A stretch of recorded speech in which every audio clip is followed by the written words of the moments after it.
22 minutes with Jayson and Stefan on October 31st, which is Halloween 2016. I'm your host, or one of the hosts here, Jason Bates, and I'm always joined here by Stefan Cotton. I am Stefan. I am the one without the mask.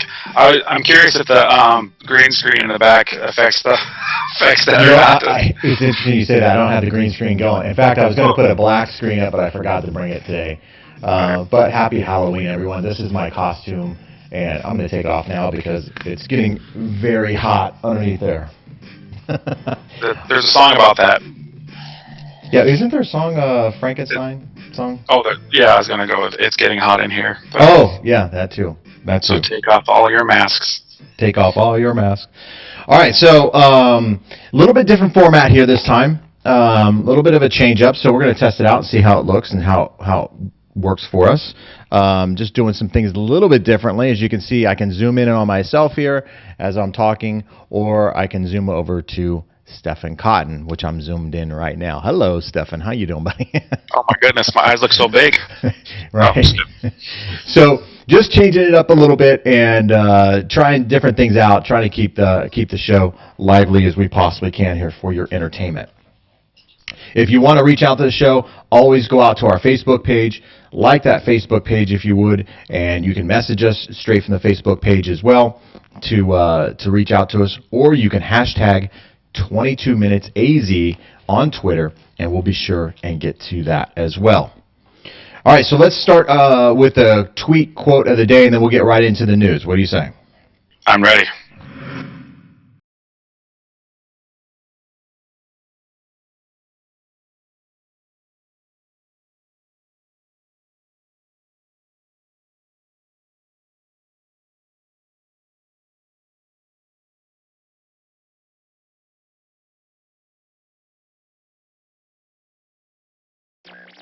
Halloween theme, if you will, so people generally see what they look for, or see what they look for and hear what they listen for.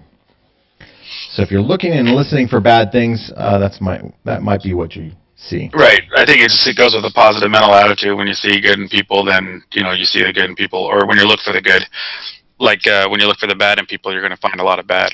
But right. Exactly right.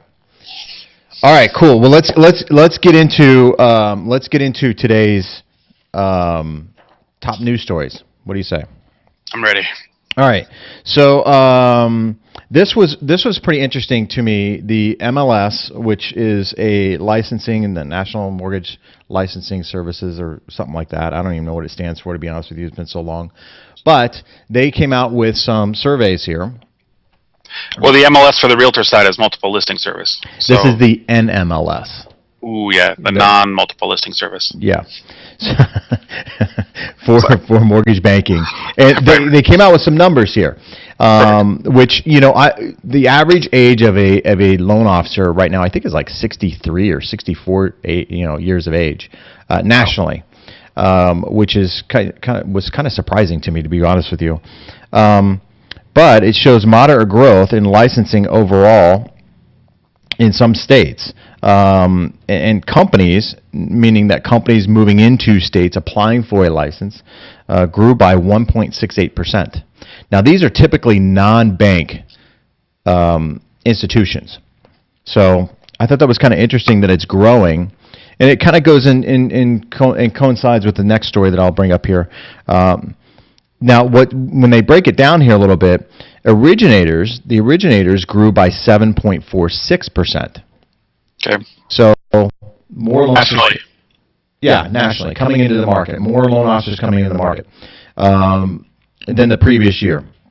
Now, what was really interesting here is that originators in some states, they actually declined. Massachusetts only had 54 new companies apply for a license, and 22 of them actually withdrew their application, which I thought that was kind of interesting.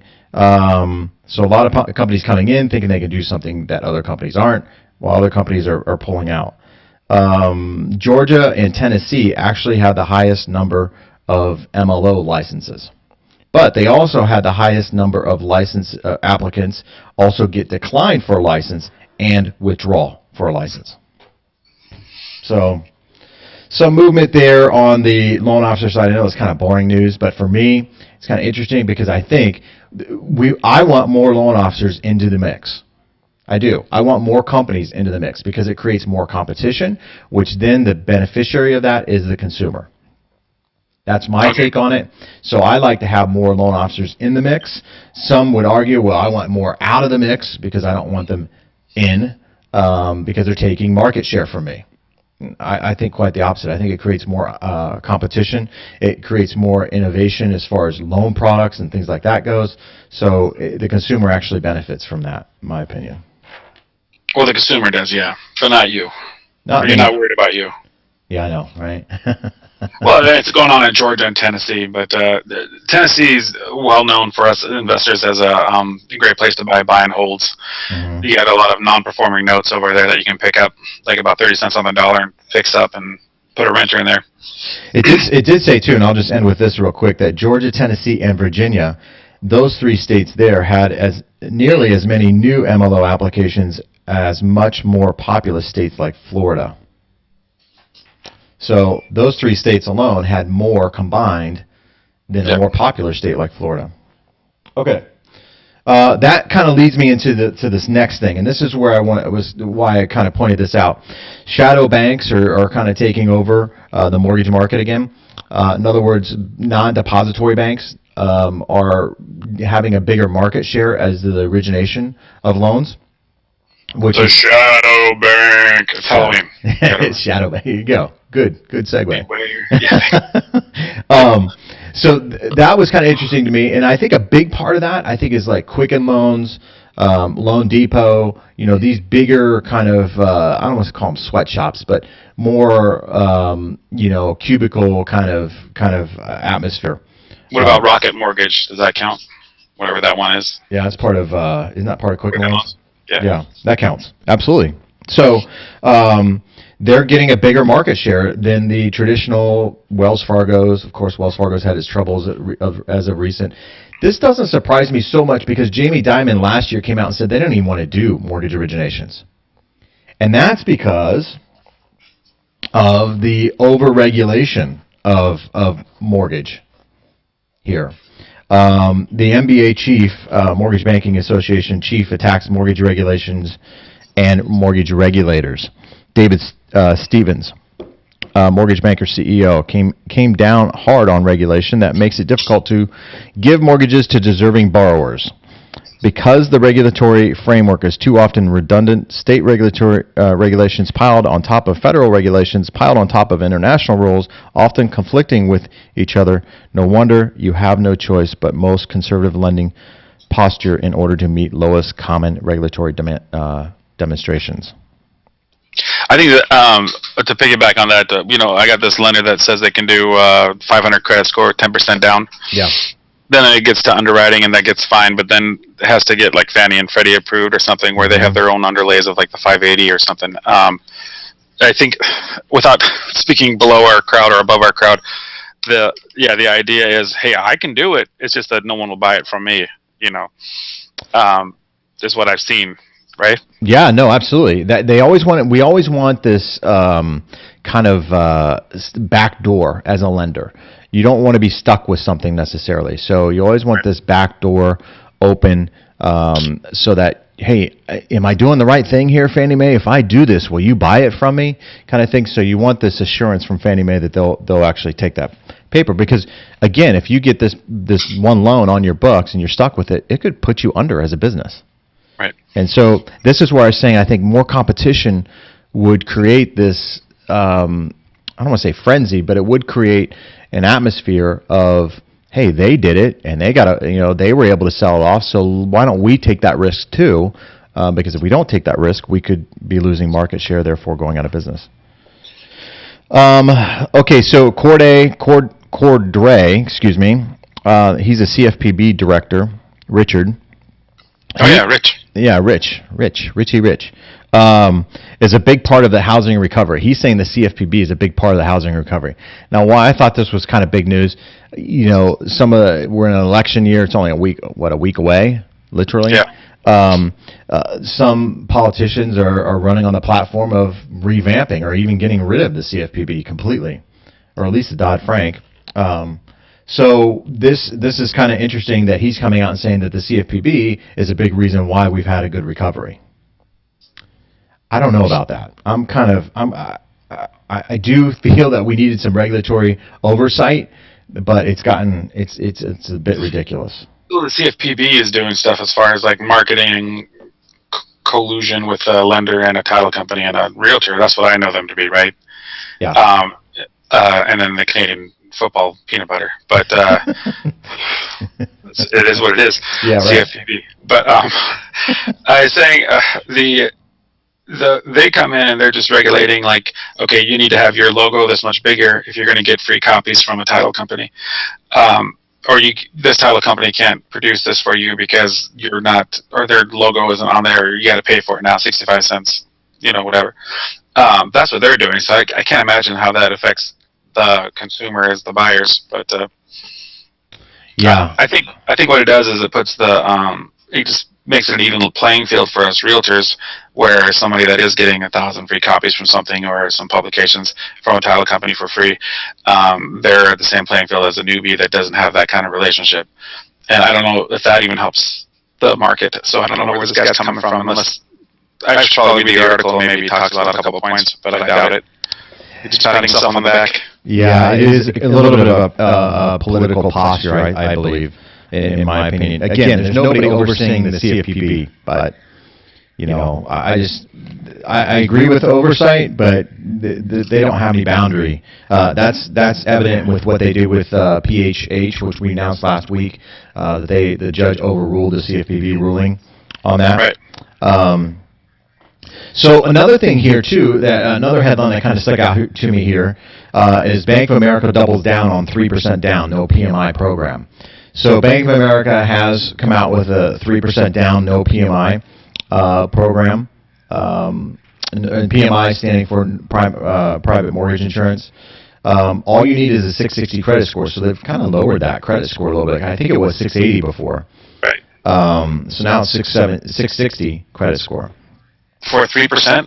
For a 3% down, Bank of America. Yeah, no PMI. Oh, and is there any fees associated with the buy down for the PMI? Or is there like a... It doesn't really say. It doesn't, and I don't have anybody that I know over at Bank of America that I could really call upon on this, but it doesn't, the article does not say. I'm sure there is. I'm sure there's some kind of buyout, and I'm sure the interest rate is not as good as you could get as, if you had PMI. So my take on that too is this is why lender PMI and it just really hasn't taken off a whole lot, because the rates are so low right now that you're better off keeping the lower rate, because the private mortgage insurance is only a temporary thing. It's not a lifelong thing. Where the interest rate is a lifelong thing, at least the life of the loan. So you're better off taking the lower interest rate and then dumping the PMI once you have 20% equity. Which in today's standard right now, I mean, assuming a 5% appreciation a year, you're only in this thing for 3 years, 3.5 years, and you're out of that mortgage insurance. Yeah, just got to keep your eye on it. I follow up with all my listings. In fact, I had one she bought for $150. It's worth $200 now. Right. So she bought it like 2 years ago. Yeah. That's good. Now, the last one here, I really want to get your take on it. We got about 8 minutes here left. And RE/MAX. Well, not the last, I guess, one here, but RE/MAX to open a mortgage broker franchise. I want to get your take on this, on agencies opening up loan officer type stuff or real estate. Well, in California right now, you can get a real estate license and a mortgage license together, and you can do that. And I don't know if there's any collusion there, if you're the agent, if you can do the financing, or if you have to do a dual agency of some sort. But so it's not uncommon for a realtor to have a lending license. Here in Arizona it is, but not there. So is it Realty One? RE/MAX. RE/MAX. Oh yeah, they're pretty big. Yeah. So RE/MAX, is it going national, or is it just here, or where they open the branch? It says here, RE/MAX, the giant real estate franchise, plans to open mortgage broker franchise Motto Mortgage, MOTTO Mortgage, will operate out of the RE/MAX offices and attempt to give one-stop buying / financing options. It appears RE/MAX is trying to recruit people who are currently MLOs for for another company to join their network. That's the easiest way to get people to recruit. Yeah, right. I know. It's like this article is Captain Obvious. Right. Yeah. Here's what I say is Berkshire Hathaway Home Services, who I had the pleasure of working with for 2 years out of my career here, their whole back plan or their big rollout is something similar, I imagine. They have Berkshire Hathaway Home Services. The home services part would be like a title and loan. So they want to kind of create this one-stop shop. So it sounds like Remax has just got a little bit ahead of them on the lending side. I know that Berkshire Hathaway has a few title companies that they own. I don't know if it's rolled out yet. So it's a trend. It'll be a thing where, hey, you're here. Let's just walk next door and do this, and walk next door and do that. We do that anyway at some of the offices that I used to work with, because the lender would be like upstairs in the same office building, you know. So the convenience is there. If you bring somebody in to get them pre-qualified, it's nice to just say, this is Steve. You know, he works at our office, and this is what he does. Right. When you work with me, you work with Steve, and Steve and I talk every day. You know. Right. So my take on it is, I think it's not stopping at Remax. I think it's a trend, and I think there'll be those that have boutiques, and they'll have those that have lenders they trust, and those that have lenders they trust probably won't necessarily marry up with a Remax realtor or / lender. Yeah, you know, it's interesting. When I talk to some agents, some like the idea, some don't, because they feel like the ones that don't feel like they're putting all their eggs in one basket. They may feel a little pressured to use that in-house mortgage lender, if you will, or that company to help support the overall efforts of Remax, if you will.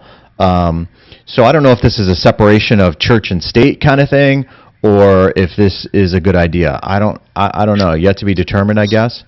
I think it's a good idea. If you want my opinion, I think it's good because those agents that maybe aren't savvy or don't have a lender that they trust or don't know all the products, they have a kind of like a backup thing. And we always talk about. We don't always talk about, but I always talk about the importance of having a realtor that knows what they're doing. Right. This kind of this either will backfire for the realtors that don't know what they're doing, or kind of help save a person from a house purchase with a realtor already in place. Because who are you going to trust to finance the house? I always say I have 50 lenders I don't trust in the Valley, and about 5 that I do. Right. And the 5 that I do, they have different products and they have different stuff. So I always try to interview the client, see what you need. Okay, you might be a good fit for so and so. Right. Right. You know, this is what I do. Yeah, no, I totally get it. I mean, I understand both sides of the coin on the deal. I worry about with we talked about the CFPB and the regulatory aspect of it. I worry about whether or not a real estate agency is prepared for that kind of oversight, and then what that means. It's kind of like one of those things. You have a loan officer, but then what kind of products are you going to offer? You're just going to offer 20% down type deal? And then really, how competitive are you in there?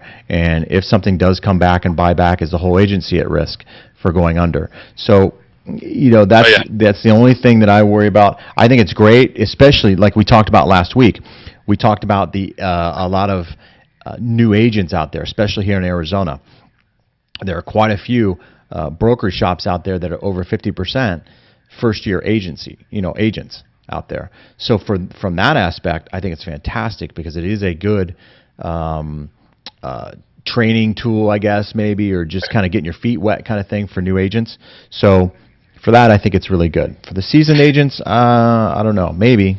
Might be good. You're only as good as the team that you surround yourself with. That's what I say. You know, I've had bad experiences with title reps. I've had great experiences with title reps. Those that I have great experiences with, I use again and again. Same with lenders, right? So if you're in house with as a realtor and you don't like the lender, you don't have to use the lender. Right. I don't think. No, here at West USA, there's a lender that sits in one of the offices. I think they're like Capital Funds or something. Yeah. He's brought in donuts a couple times, but I've never used him for a loan. Right. Well, let's last 2 things here. Well, we got 1 or 2 things. What do you want to talk about? We can talk about new home sales here in the Valley, how hot they are, how not hot they are, whatever. I want to get your take on that. Or we can talk about Obamacare and the increase in premiums and how that may affect I think we should talk about Obamacare and the increase. Okay, let's talk about that. So, Obamacare last week came out. A lot of states, Arizona, I think, being the top state as far as the increase nationally. We've had a couple of insurance policy holders or companies or whatever pull out of the Arizona Obamacare deal offerings, which is kind of making it a little bit of a monopoly. So these premiums have gone up, what, over 115% or 125% or something like Over that? here, yeah. Here in Arizona, yeah. You got to think about who your audience is or who your not your crowd is. We are a retirement community. Hmm. Yeah. So the Obamacare works. The Obamacare works mostly if 22-year-olds, healthy people, pay into Obamacare because then it kind of averages out. But the Obamacare allows people under 26 to be covered by their parents, which is skewing the numbers anyway. So the cost for the premiums are already set. Now that you've settled in, now we can take a good look at our population. Well, our population is probably over 50 on average because we have a lot of snowbirds in town, some permanent snowbirds too because of the dry heat. It brings a lot of people down. But when you have an average age of 50 compared to someone else that has an average age of 30, yeah, our premiums are going to be higher. Yeah, no, exactly.